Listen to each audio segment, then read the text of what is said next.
You are listening to the Scars and Guitars podcast. My name is Andrew Mackay-Smith, and I hope wherever you are in the world and whatever you're doing very well. The guest that you're about to hear from is easily one of my favourite interview subjects ever. His name is Karl Willets. He was the frontman in Bolt Thrower, currently the frontman in Memoriam. They have released a new album.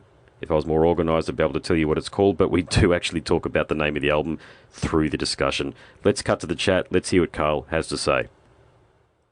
Cool, mate. All right, look, I'll kick things off because, look, I've got some great questions to ask you about the world around us. But first, let's chat about the new album, The Silent Vigil. So for the second time in 12 months, I'm reviewing an excellent album from the collective. What I need to ask you, mate, is where is this wellspring of creativity coming from? And I'm just so glad that you guys get a chance to bottle it on two fabulous albums. And, but they're two albums that are very different from one another. Yes, indeed. Well noted, my friend. Very good. A great place to start is the fact that we are in we're on fire creatively, really, in many respects. I think that really stems from the fact that, for quite a few years now, my creative output has been kind of somewhat stifled. With my previous band I was in, we got to the point really where we weren't writing any new material, and we weren't going to be putting out another album. We were just, playing the old classics, which was brilliant, and I had a great time doing it. And I'll never decry that. I'll put it down. But for me, the whole essence of being in a band, whatever level you are at, is the creative part of it. Being in a studio and writing songs, and for me as a lyricist, that's the part that I find the most exciting part, is that's that creative area which I really missed. And so when we first started out, I discussed this with you last year, the fact that Scott came along with this heap of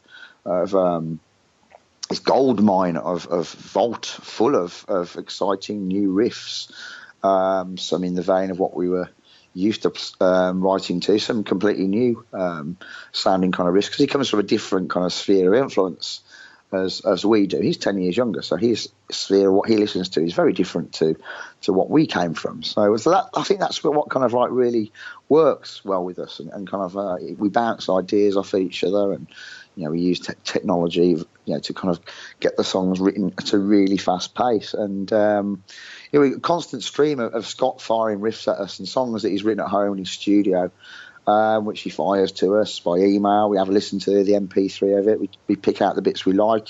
Frank restructures it.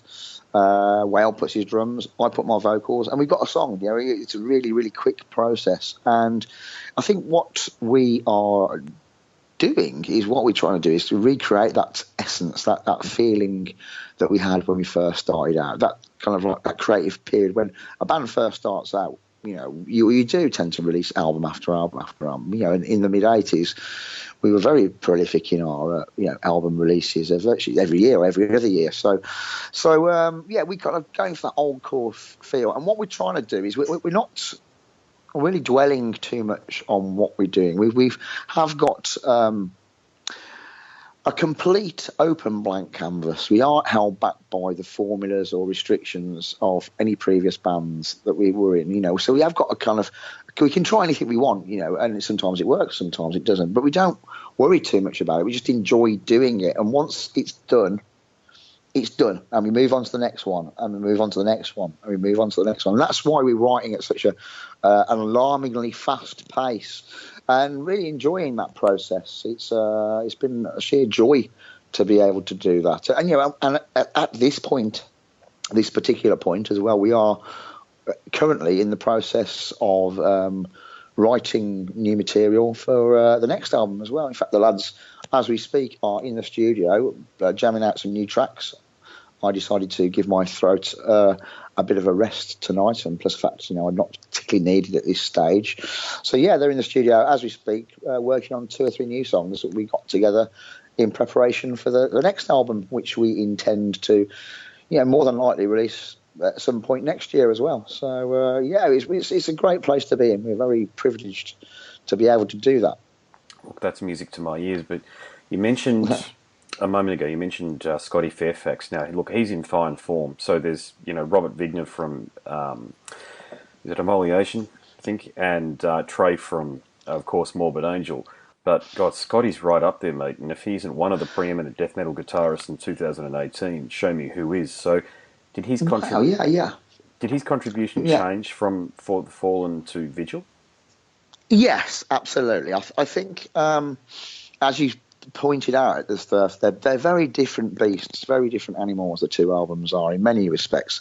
I think they are both a document of the time, a snapshot of where we were at our trajectory, our fast rocket pace trajectory through this new thing we're experiencing, this new journey we're on.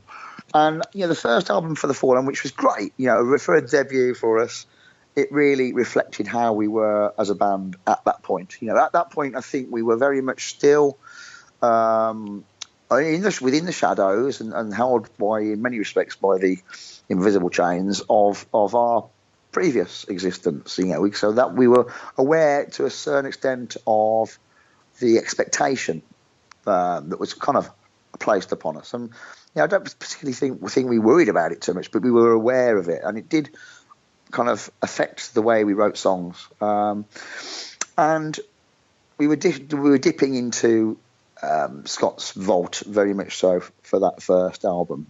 Some songs that he'd written maybe 2 or 3 or 4 years ago and never had seen the light of day. So, and it was a great album. For me, lyrically wise, it was about a cathartic exercise to express my feelings of grief and sorrow following the death of Martin and also of Frank's death. So that album, lyrically wise, was very much inspired by the emotions that we felt at that time, which was the initial phase of the mourning process, the loss, the grief, the sorrow. It was very much part of the lyrical content, and the songs, the musically wise, were drawn from the $1 million vault of the gold mine of Scott's historical kind of history of writing stuff. Now, the next, I think, really what we've done, we've grown in confidence over the year. We've grown to know each other musically a lot closer as well. And Scott, instead of just drawing from his vault, which he still does, he's still got some great stuff in there, but he is actually writing as we go along now as well. So a lot of the riffs that feature on the new album are ones that are current, that he's written over the past year.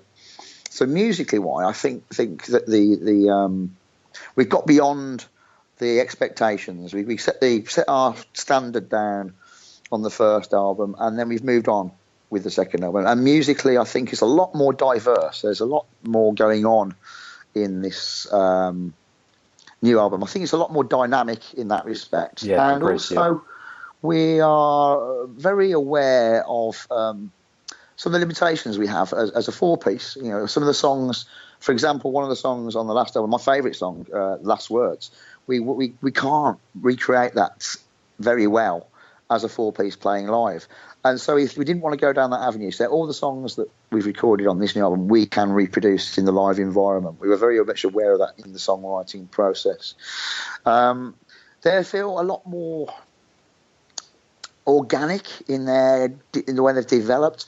One of the criticisms that, our little criticism of the first one was that the sound was a little bit condensed, a bit compressed, and maybe slightly digitalized in many respects, because the studio we used like digital add-ons, and it was very digital kind of studio that we were in. Now the new one, the Rich Bit studio we went to do this, the Silent Vigil, we used actual amps, real amps that make pops and bangs and scratches, and I think we've left all that on the album. Even the noise of the strings and things like that. We've left that kind of like live kind of noise background in it, which gives it a different edge as well, completely, I think. And so musically, it's moved on in that respect, that it's us now as we stand as a band. And I think it's a big difference. That's the major difference between the albums. And also, from my perspective, lyrically, which is where I come in, is the songs. I've kind of written lyrics for 30 years or so, and they've always had a major, that's what I'm known for, is writing songs which are predominantly about war. And we think we've kind of generally kind of moving away from that kind of theme, and it's really, for me, quite refreshing to be able to do that at this point in my life. I really think that there comes a point where the last album, For the Fallen, there was a large percentage of songs are about war.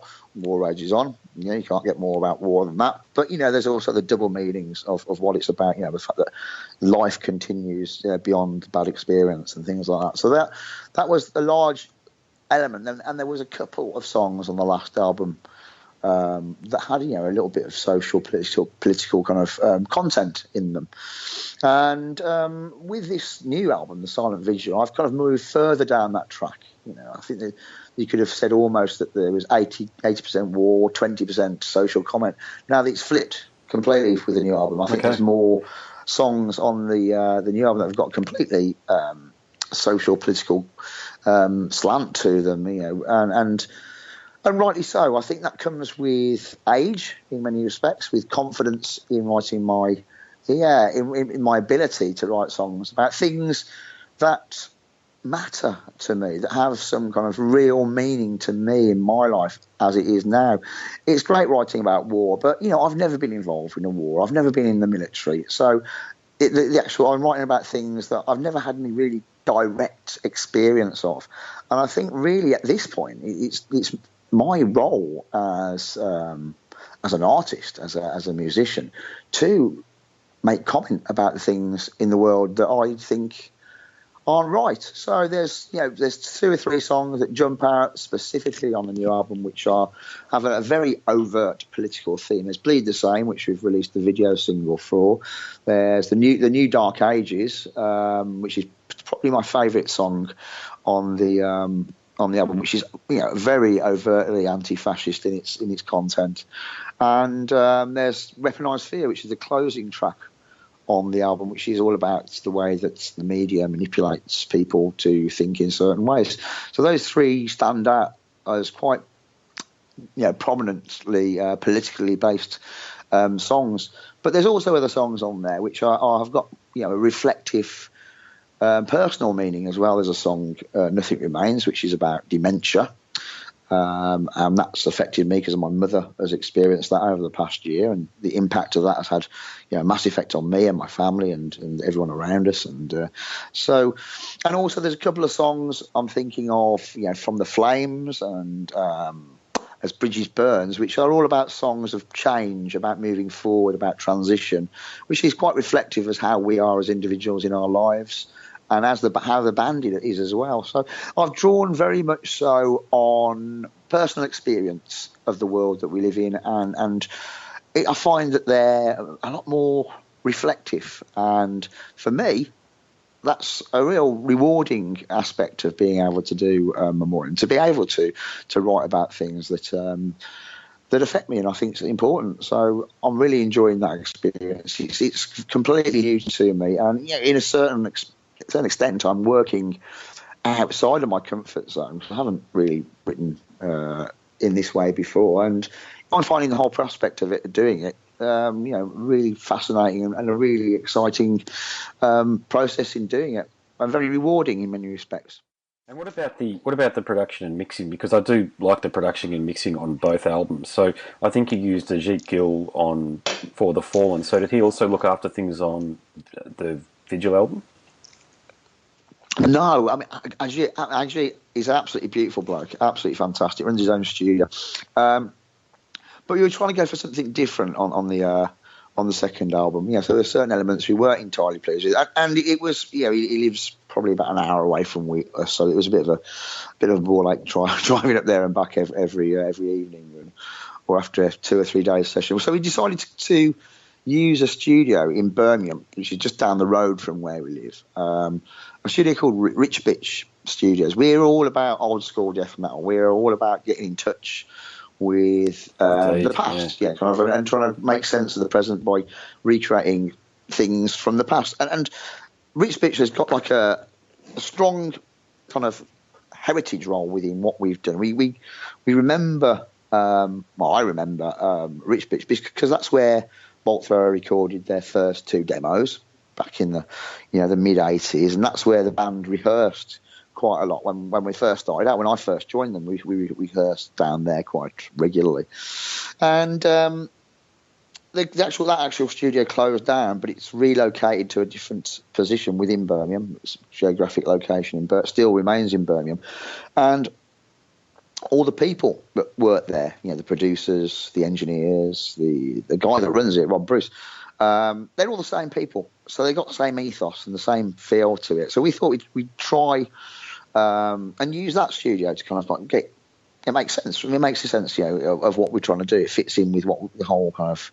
It's another piece in the jigsaw in many respects. So, yeah, we used that studio. We used the guys there, John Dewsbury, who's a very well known producer within that genre. He's produced, Sabbath back in the day, and a lot of the Birmingham bands that have come through. So we were very comfortable to use him as an engineer behind the desk. But the production on both occasions really is down to Scott. That's his baby. That's what he loves to do. He's got his own home studio. In many respects, some of the demos he comes up with sometimes sound better than the actual album, to be brutally honest. We should possibly use his studio next time. I don't know. But, it's a good way to go. Cheaper. But yeah, he's got a real good ear for what he's doing. He knows what he wants, and he's very disciplined in his approach to when he's working on the music. And he's prepared, to put 12 hours a day in a studio and listen to sections over and over again until it's right and get the right tones and textures. That aspect of recording does not appeal to me one iota. I like to go in there, do my bit, and get the hell out of there. But yeah, this is where Scott comes into the equation. That's one great thing about Memoriam. We've all got our own specific designated roles within the band in many respects. For example, Whale is very much involved in the social media aspect of what it is. He runs all our Facebook promotion and things like that, which is great. Frank generally tends to deal with all the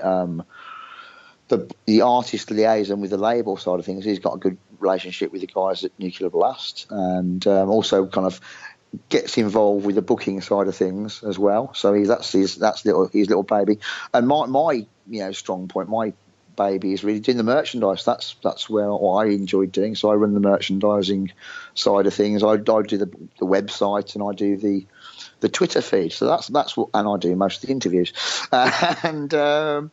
We share the interviews out between us in many respects. So and then Scott's thing, what he really likes to do is the production and the music thing. And we just leave that to him, and he's really good at it, and he really enjoys doing it. And so it's really good to have these clear, defined roles, and we all pull together quite well through doing that. Yeah. Okay, time to let the shit hit the fan. Okay, because when we last had a chat, Blabbermouth ran an article about our conversation. Oh, did they really? I don't think I noticed that. Well, there you go.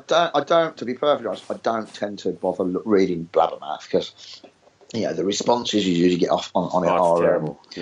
Full of fucking idiots usually. So people that haven't really got anything better to do with their lives than make negative comments about things. Same with YouTube. I don't really tend to bother reading comments because exactly. But so it caused a bit of a shitstorm then, did it? Caused a bit of a shitstorm, and you made some very good points at the time about Brexit and Trump, because that was fresh on the social scene. They were the two most prominent issues globally that were on the menu or of the agenda of current affairs.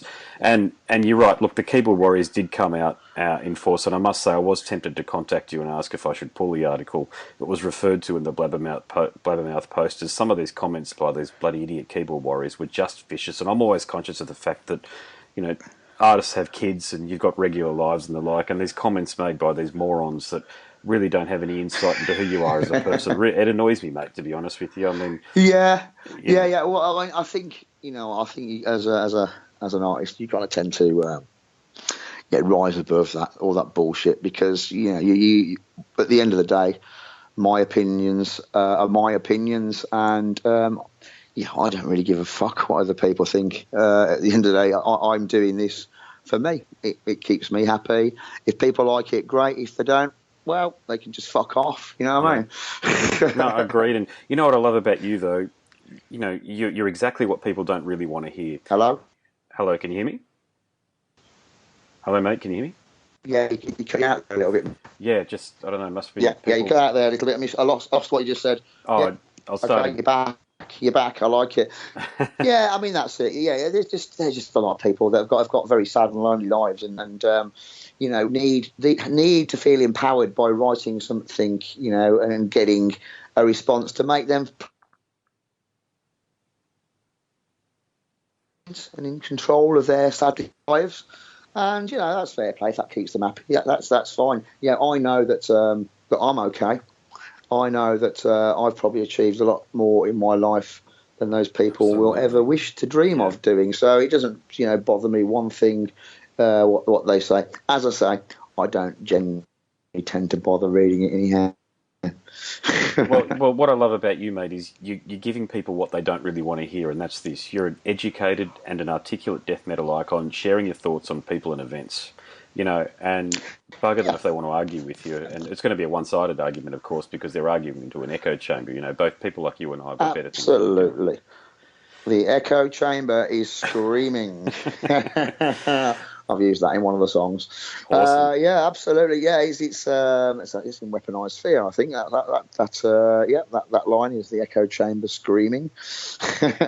Yeah, it's a funny game, and that's the one negative side of social media and this media world we live in is that it does empower these idiots to make a comment which may or not be valid, but on the other side, you get a lot of support as well. There's a lot of people out there that do understand, and do agree with what I'm saying, and if it makes them feel more valid and it kind of backs up their opinions and makes them feel that they are right in their own life choices, then that's a good thing.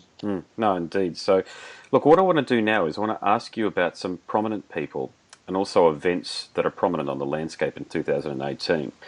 So the first person that I would like to hear your thoughts on is about Jeremy Corbyn.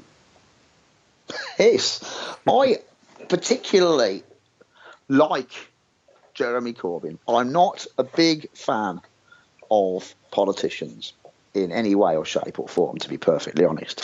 However, Jeremy Corbyn is a man that I would consider to be quite a man of principle. He comes from the right place. I don't agree with his stand on certain issues. I definitely don't agree with his stand on Brexit. The Labour Party want to leave Europe. I don't agree with that. But as a politician, as an individual, I do respect him. And if I was to kind of cast the net and try and choose anybody that I feel would represent the kind of the needs of the real people, the working people in the UK, it would be him. He would be the ideal candidate to be in charge of this country. He's the one person that I would put my trust in to move our country in the right direction. As I say, I don't particularly agree with all of the policies. However, he's the best of a bad bunch in my opinion. Definitely. I might as well go here on this one then. Theresa May, I can probably imagine what your perspective is going to be on her performance. But what are your thoughts? What was it? Strong and stable. Well, yeah, they're just the right-wing puppets that just lurch from one weak kind of character to another. They've almost put her in power to be, well, no one bloody well voted for her, did they? And she's kind of like stumbled into the role, and I think she's out of her depth, to be perfectly honest. She doesn't look like she knows what she's doing. She hasn't got the backing of a party. She hasn't got the backing of the majority. She lost the majority in the last election over here, which is a big, massive sign, a massive negative stroke for her. I just think maybe she's been put in that position because they thought she might be another strong female character like Margaret Thatcher was back in the 80s, and to galvanise and unify our country and lead us into another war with the Argentines. Ha ha. I don't know. It's just crazy. The whole political system over here is just inherently corrupt, and I just don't understand how other characters that I don't know if you're going to lead onto these ones, but you've got these crazy kind of characters like Boris Johnson and that are kind of like all bouncing around in the media, and it sells papers, I suppose. These kind of like calamitous characters. Yeah, exactly. Yeah, absolutely. Then they kind of all circulate, they all back each other up, and it ultimately maintains the status quo and keeps us all in our place. But yeah, if I was to kind of put my neck on the line, I would like to see a Labour government in charge with someone like Corbyn, or at least someone that's kind of got an eye on the ball for what matters, and thinking about the people that need the most help, the disenfranchised, the most vulnerable people in society, which need the most help, and the Tories have always been about taking care of their own and making sure that those who've got the money retain the money, and those in power retain the power. And they all seem to be, patting each other on the back and giving each other knighthoods and things like that. And the status quo remains the same. All right, so we're going to go across the Atlantic, and what are your thoughts on Bernie Sanders? Bernie Sanders, interesting character. Is he around still? You don't really hear much about Bernie Sanders these days, though. Is he still alive? He's still around. Look, I heard he's going to... still around. I think I was listening to Joe Rogan or somebody on there that knows a little bit more than I do about American politics is saying that he's probably going to make a run in 2021. Is that when the next US election will occur? Right, yeah. Well, He was a choice between him and Trump, wasn't it, at the end? Well, no, it was Hillary, wasn't it? But he would have been a better option, better candidate. Well, I think he would have beaten Trump. I think that's the interesting thing, is if he'd beaten Hillary, he would have beaten Trump.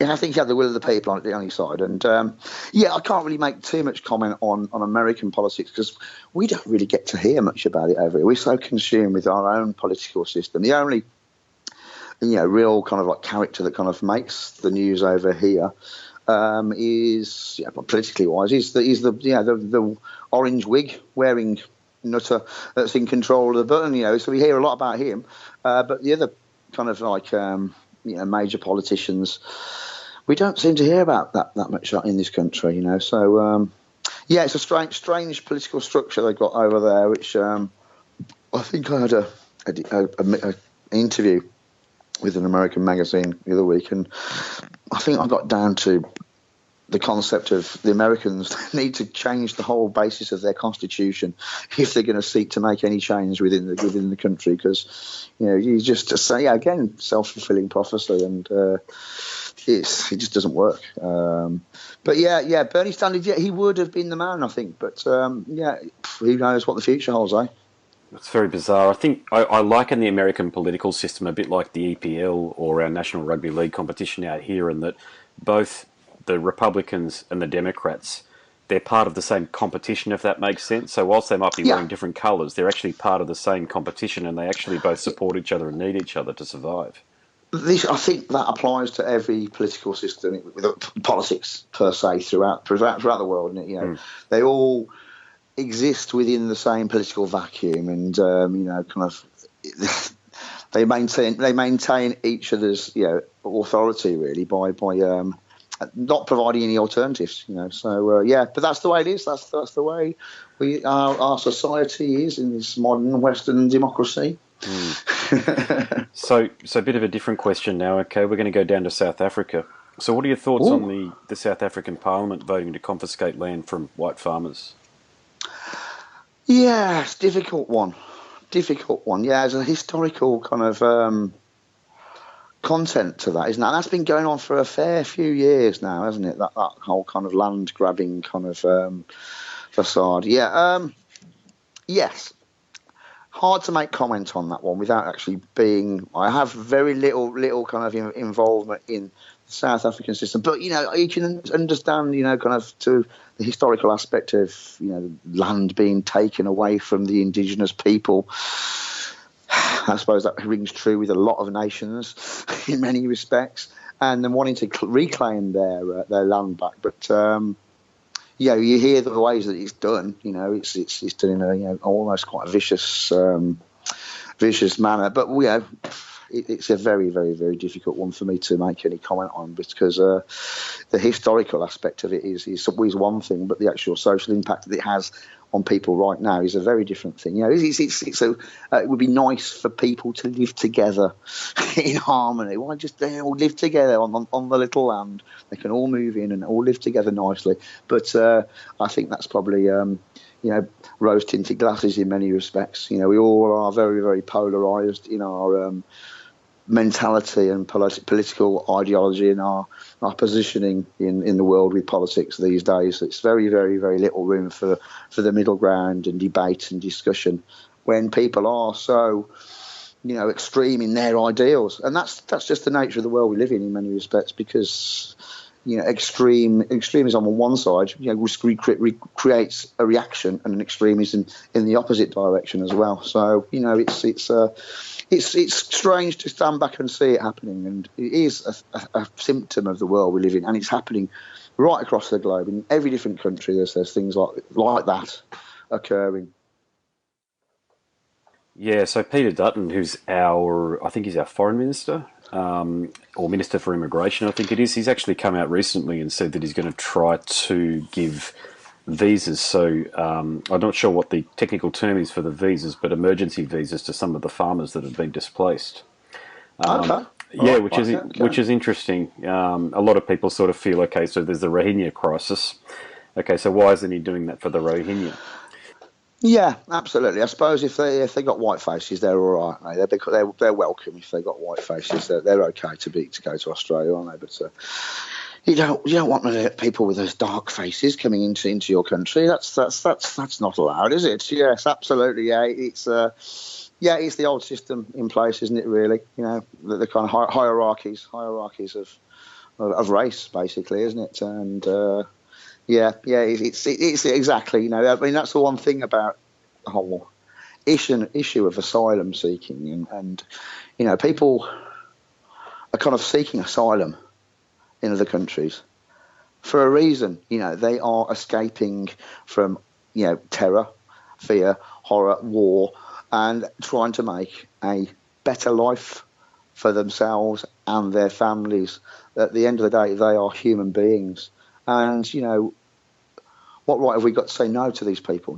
A whole world that we live in has been built on the concept of immigration. All our nations are built on the different generations and hundreds and hundreds of years of different people coming on board, and that's what creates an exciting and a diverse and a beautiful place to live in, with all these different people. And it seems right now there's a massive sea change against all that and the fear of the other. And that's been created in many respects by the terror that's been created in the Middle East and the attacks, the terror attacks that occur across the world. So, but we are being sucked into the fundamentalists' argument at the end of the day. They are winning by us turning into fundamentalists ourselves in many respects. So it's a very interesting debate that could go on forever. Well, what about this one here? This one I thought has seemed to slip by most people, but China have elevated Xi Jinping to be China's leader for life, or as long as he bloody well wants to lead. So what are your thoughts on that one there and the impact it'll have on the globe? A leader for life. They're turning into North Korea, aren't they? God, that's the comparison that I immediately drew. Okay, now I don't know how close that'll be, but I mean they're a rapidly, if you like, they've adopted capitalism by any other name, haven't they, as a country? Oh, absolutely. But then they make this decision. Fastest growing economy within the world, isn't it?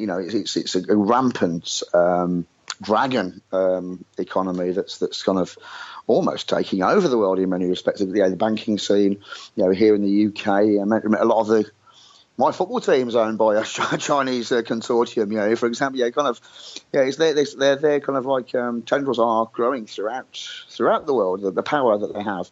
And the finance they have is just astronomical. I suppose in many ways they want to have a leader that's going to be there for a long time to sustain that that growth in many respects. Maybe they feel that if they only had a 4-year term or something, that things would change and it may affect the growth rapidly. So maybe they're trying to protect their long-term growth kind of plans. But it's not going to be. It's never really kind of a good thing when you've got someone that's going to be in charge for indefinitely, is it? That's going back to medieval times, isn't it? In many respects, monarchism and things like that. So yes, duly elected members of parliament is the way forward, I think. But it's populism gone mad. Well, it's an interesting one, that one there, because of the juxtaposition that I just mentioned. And you do think, okay, historically speaking, absolute power corrupts in almost every instance. So, I mean, absolutely. I don't have any real insight into his character outside of the very stone-faced public addresses that he provides. But I reckon the next 20 years are going to be extraordinarily interesting, especially because we've both got young kids, mate. It's interesting what sort of China is going to... I think is it somewhat 60% of the world's richest people live in China right now, and that's just only occurred over the past 20 or 30 years. And who knows how that's going to protract into the future? Yeah, it's going to be dictating the global economy in many respects. So there's going to be a massive paradigm power shift towards the east in many respects. So it's going to be interesting to see what happens there over the next 10, 20, 30 years. There's definitely going to be a massive global upheaval in economics as a result of it, definitely. A very interesting time for Australia as well, given that we're on the doorstep of Asia and indeed included as part of Asia for the most part, but our strongest relationships are with Great Britain and with the US. Yes, you are Australasia, aren't you? Yes, but you still retain your Commonwealth links here to the UK. But I suppose as a trading partner, with China, that can only be in a way a good thing for you. But I don't know. Yeah, it is interesting.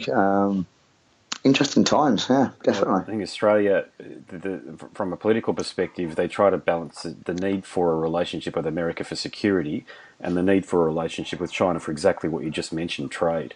And because the two countries are like, they're the two big bullies on the block, so to speak, from a political perspective. It's like you can't please one whilst you're pleasing the other. Well, that's it, yeah, because China and the States are constantly at loggerheads, aren't they, over trade issues and military issues, and that's a very interesting dynamic that's between those two nations. Very strange set of events, really. Yeah.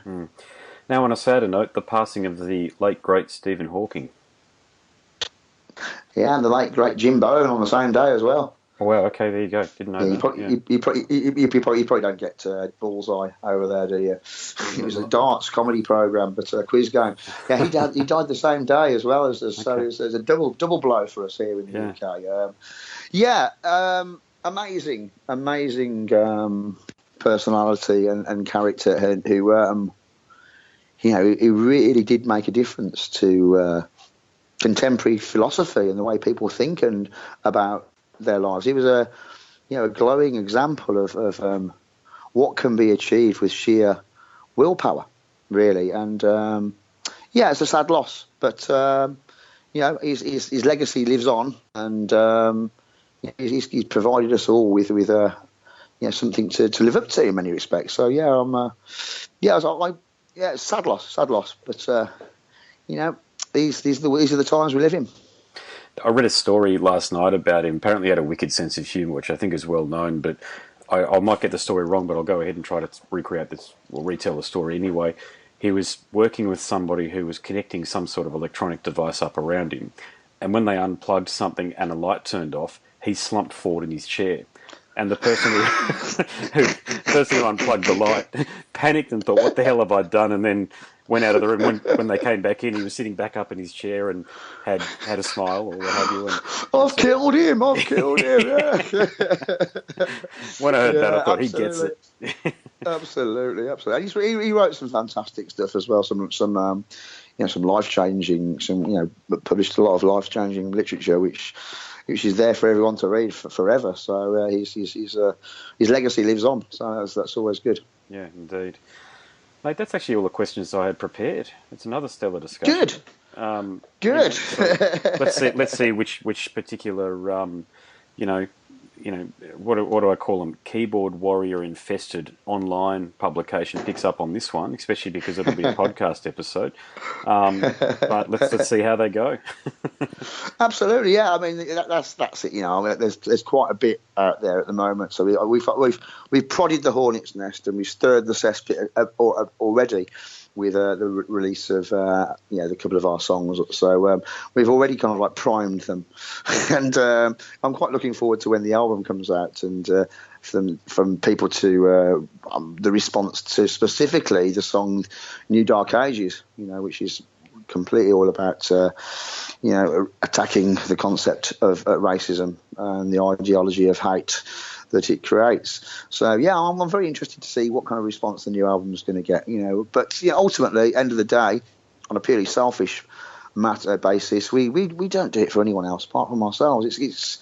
We're doing this for the pure joy of doing it ourselves, and it's all just a little bit of a bonus that other people actually understand what we're trying to do and enjoy it as well. That's great. It's great. It's kind of very life affirming to be able to do that. And we've got a long term plan as well. This is we've got the next album. We've got the next album planned, and then ultimately I'd very much like to go back to the original concept of doing an album's worth of covers of songs that inspired us to want to be in bands in the first place.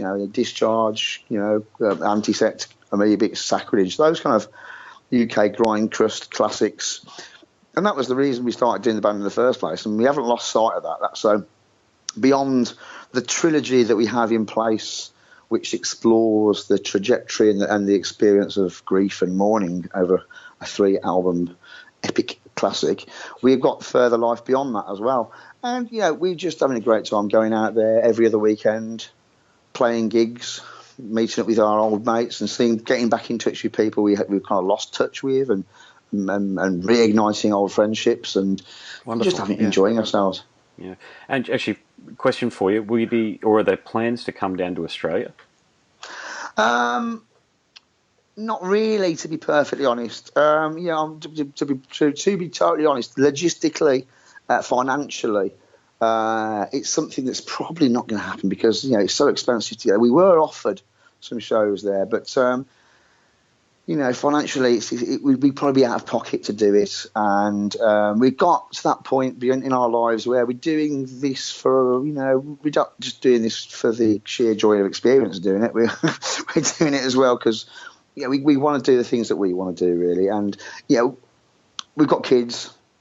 I've got 2 young kids. We all got jobs. I've got a mother that's not very well. So there's other things in our lives that are going on which constrain our ability to go away for long periods of time. And to come down to Australia, it would probably take 2 weeks out of our schedule, of our life schedule. And I can't at this point see that happening, to be perfectly honest. So it's highly unlikely, but you never know. Never say never. If the right offer came along and we were offered, 3 or 4 shows and the timing was right and financially it worked out, we'd definitely be up for doing it. But the offers we had so far haven't really panned out or worked on that financial or timescale basis. So it's a shame because I've said it before that Australia is the one thing. We came in 1993 with Bolt Thrower.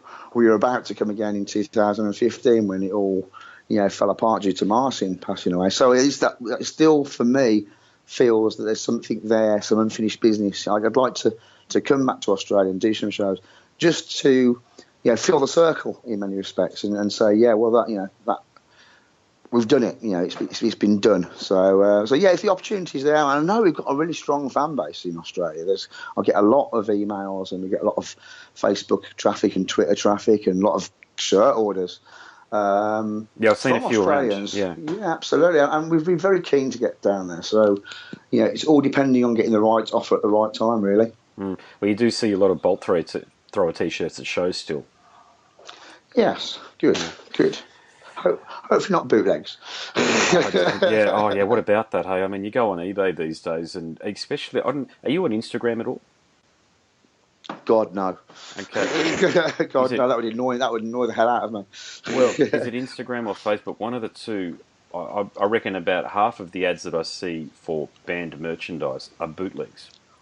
Absolutely, yeah. I mean, I still occasionally people email me stuff saying, "Have you seen this?" And I will contact them and send them a savage copyright infringement cease and desist order on behalf of myself, the band, and Earache Records or whatever. And sometimes they comply, sometimes they take it down. But you can sure as hell guess that in a few weeks' time they'll probably put it back up again. So it's almost a losing battle. And in many respects, that's one thing we've learned with Memoriam. That's the one thing that didn't work was it was good in many respects. With Bolt, we kept our merchandise exclusive. You could only get that at gigs, and it worked really well because we sold a lot of shirts at gigs, which was fantastic. It funded us to keep going, and which was great.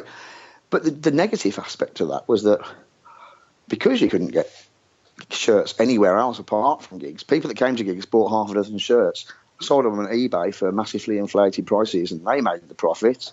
Or alternatively, we were not playing a specific territory, so you couldn't get the shirts full stop. So we just encouraged bootleggers to fill that gap in the market and fulfill the demand that was out there. So with Memoriam, we very much where I was that element wasn't going to happen. I wanted to make our merchandise freely available. So that was one of the first things I did was set up a big cartel site to make the shirts affordable, a relatively good price, and make them available to everyone across the world. So that whole bootleg thing would never, hopefully, happen again for us.